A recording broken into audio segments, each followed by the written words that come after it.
this is the one I could actually see happening. And I'm talking about both LeBron and Kevin Durant playing next year for the Lakers. Nobody has ever thought that Kobe Bryant was a better teammate than LeBron James. LeBron don't want to play with young kids, but he ain't never played with no young ball. We serious about that winning.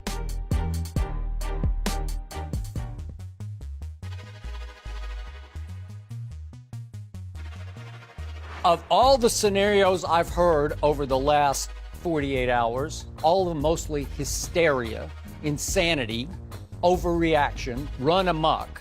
Of all the ones I've heard, this is the one I like the best. I like it too. And this is the one I could actually see happening. And I'm talking about both LeBron and Kevin Durant playing next year for the Lakers. They'll win the title. Would that not be the ultimate strengthen, weaken move to take Kevin away from Golden State? For LeBron to go anywhere, he's going to have assurances that someone is coming along with him, especially if he's going to a team like the Lakers. Skip, the Lakers have some nice pieces, but they're young. They're not ready to compete yet, even with LeBron, with Golden State.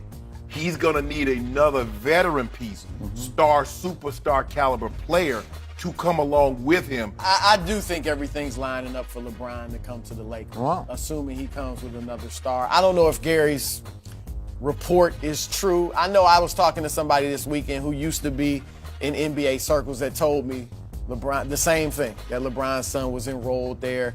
I talked to Kenyon Martin, whose son goes there and plays on their team. He said he hasn't heard anything about it. Why should we put this kid through the type of scrutiny that LeBron has went through that no athlete besides Tiger Woods has gone through? Like, why should we put the kid through that? Do we think that makes him better?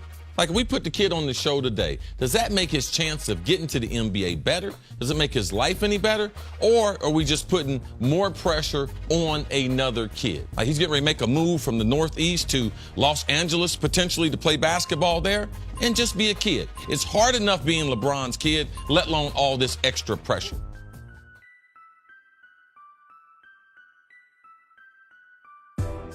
Kobe's NBA legacy and Laker legacy still kind of fluid. What if LeBron comes to Los Angeles and wins a title or two? And if he brings Chris Paul and Paul George, that would happen. Suddenly, Kobe's Laker jersey number 24 is nowhere to be seen in Los Angeles. And LeBron's jersey 23 is everywhere in Los Angeles. You know, I always say on the show, LeBron James is the best passer in basketball, but that does not make him the best leader in basketball. Leading is different to me. LeBron is still too much of a solo act. He still drops hints all year long, I don't have enough help. He still sets himself up with excuses to the media of, well, I don't know if we have enough. I don't know if we have enough. He sends messages to his teammates that he doesn't believe in his teammates. I'm starting to see greats like Kobe Bryant, greats like Charles Barkley, almost take pride and joy in LeBron losing. When people talk about GOAT, nobody brings Kobe into the conversation. This was his opportunity to try and throw shade at LeBron James. Nobody has ever thought that Kobe Bryant was a better teammate than LeBron James. Kobe, that was tremendous advice. I mean, I agree with every word he said, but it was do as I say, don't do as I do. Because Kobe, I mean, what he said was tremendous, but I mean, emotional, leadership with the team and getting the best. I mean, you read what he said in total, getting the best out of your teammates. Sometimes it's confrontational, sometimes it's nurturing and things. Kobe didn't do that with Dwight Howard. I'm not agreeing with Kobe that LeBron's one of the best teammates I've ever seen as a star. LeBron has done everything. He has done everything right. When I talk about LeBron, I talk about a lot of things that he doesn't do as a player, what I would have done if I was in his shoes. But as far as him as a man, as a player, as a leader, as a teammate, he has done everything right. And there's nobody that can take anything away from him. I know what Richard Jefferson, I know what Ray Allen, Dwayne Wade, I know what they say about LeBron.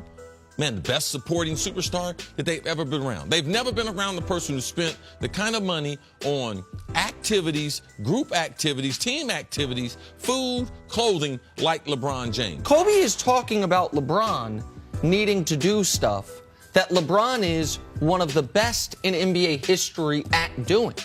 That LeBron gets criticized for doing too much of. for always trusting his teammates. What is the play that maybe changed the NBA Finals?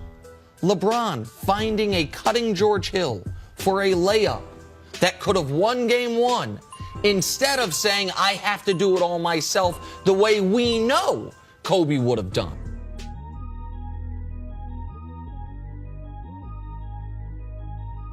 The story today is Lonzo and Kyle Kuzma. They're having a diss track battle. Oh, I'm sure Magic Johnson just loves this story. I am recruiting the biggest player in the world who has a history of not really wanting to join kids. They're not mature enough. I just want you to remember this day, June 12th. One of two things I believe happened today. LeBron decides not to come to LA, or Magic Johnson decides, I'm getting out of the Lonzo Ball business. Kyle Kuzma came out talking crazy. You don't think my son gonna sit back and let him say all this stupid stuff? You don't think he gonna come? It's not even about a diss track. It's about saying, hey, you should have never said nothing in the first place, and we would have been fine. But this is off the court, so it's not a big deal. Whatever you're doing off the court and ain't bothering nobody, and you're not doing nothing really wrong, it's okay. It's entertainment. But now, on the court, if it affects you in that aspect, like I said, LeBron don't want to play with young kids, but he ain't never played with no young ball. We serious about that winning. A lot of young kids are not serious about winning. What they serious about is getting their money. I don't see how LeBron would want to be involved in this. This is the thing that just gets to me. The Lakers are supposed to be like the Yankees about winning, tradition, not all of this sideshow stuff. And, you know, whether he does it on his off time or whenever he has his down, that's fine. But if you played as poorly as you did your rookie year, I'd want to see video of you shooting free throws, you know, improving your shot. If he put as much energy, if you look at him, he has more energy on that video than when he plays.